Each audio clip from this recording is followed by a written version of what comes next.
Hi everyone, let's talk about Dice Forge.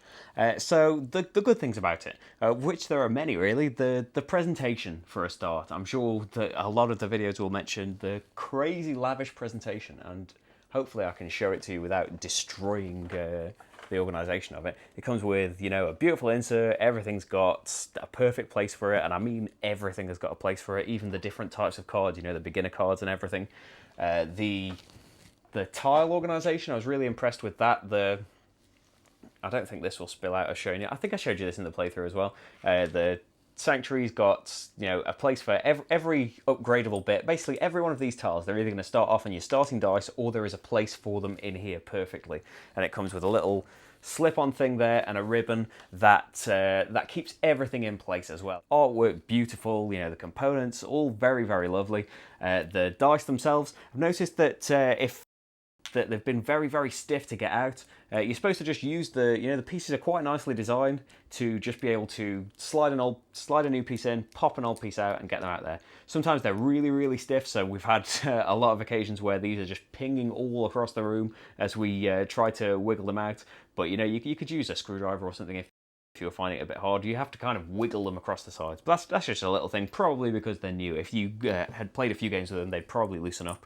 And they're nice little Lego things that connect in there.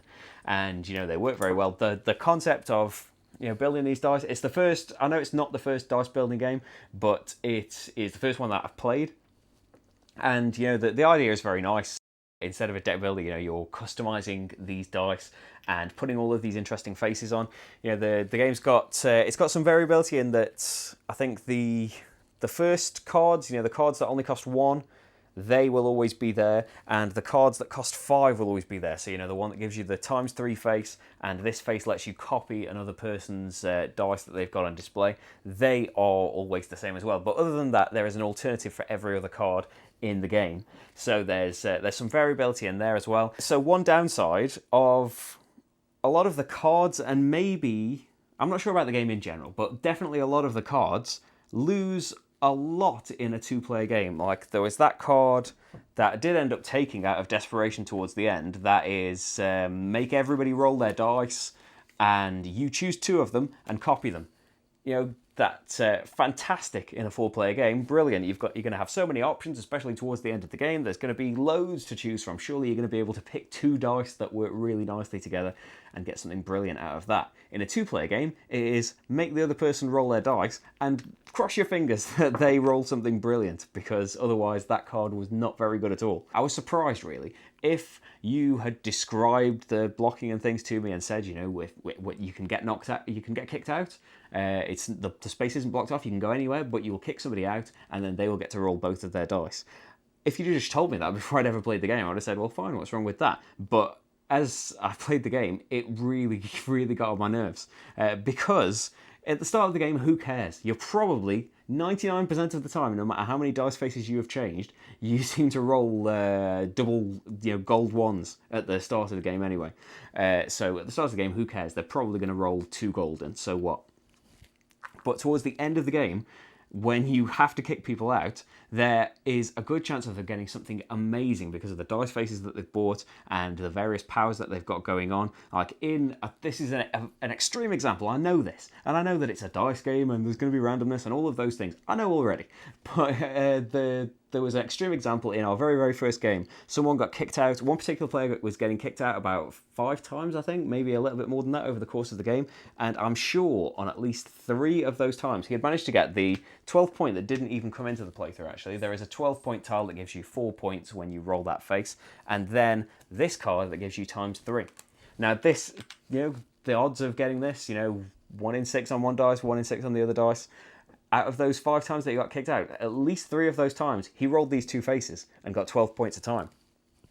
Which, when the end scores are like 120, 110, something like that, that's a big portion of your scores of like 36 just came from you getting kicked out by other players. It just seems way, way, way too powerful that you are getting to roll both of your dice. And especially when things like this token come into it, where you can double whatever you rolled, you can just hang on to that, just waiting for that perfect roll, and getting to roll those dice more often will increase your chances of that. And combining all of these crazy things together and getting to roll them again seems crazy, because you already get to roll things tons in this game. In 3 players, obviously it happens less. Nothing changes for 3 players. I thought that was a bit strange.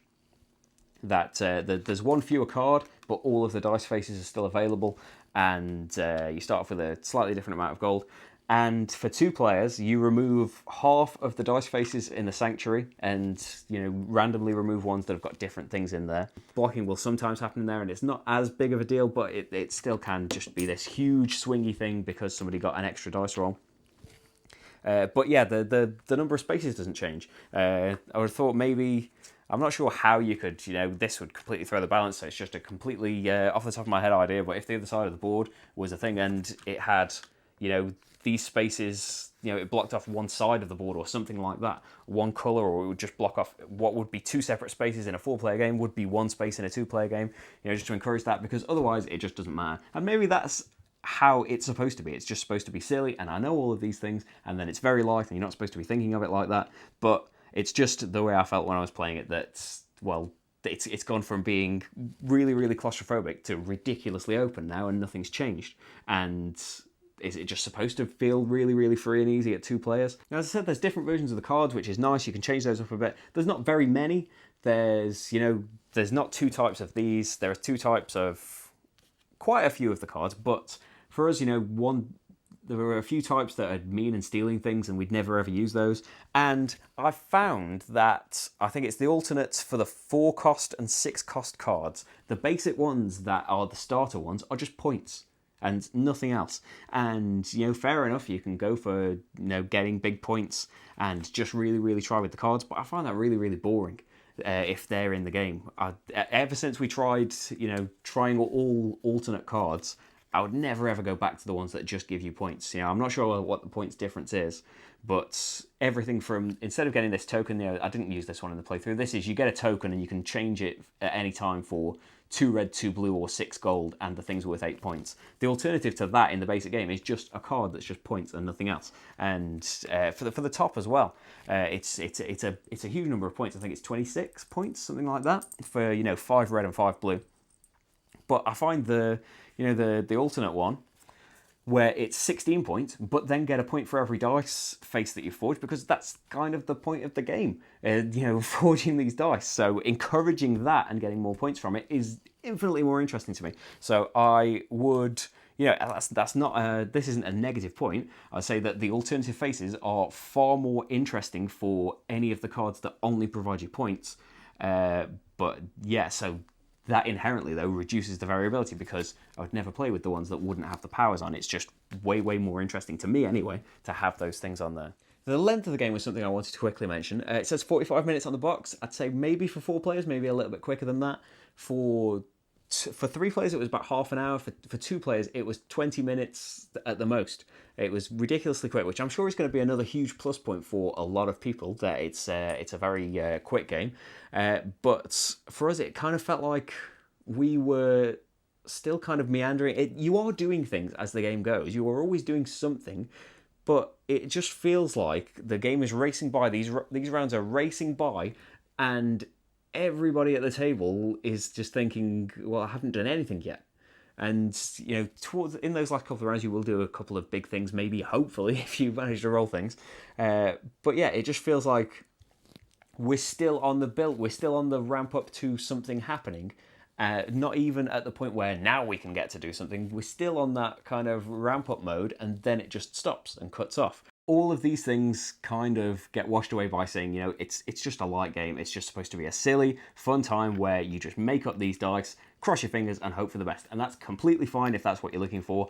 I obviously want more from my dice games, and I don't think it's one for me. This could be a great family game, as with all of these things. I feel like a broken record saying these things sometimes, saying, great to introduce people to games. They'll be wowed by the fact that you can make your own dice. They'll be wowed when you open the box and you see the crazy insert and the beautiful artwork and all of these things. They'll be wowed by so many things, but I just wasn't. In the end, I was wowed by those things to begin with, but as I played the game, it's just not one for me at all. But I think for a lot of people, this will be a great thing. So check out the playthrough, though. Don't listen to what I'm saying. I am just grousing about nothing, probably. But that is Dice Forge. Thanks very much for watching, everyone, as I destroy everything underneath me. And I'll see you for the next game. Bye.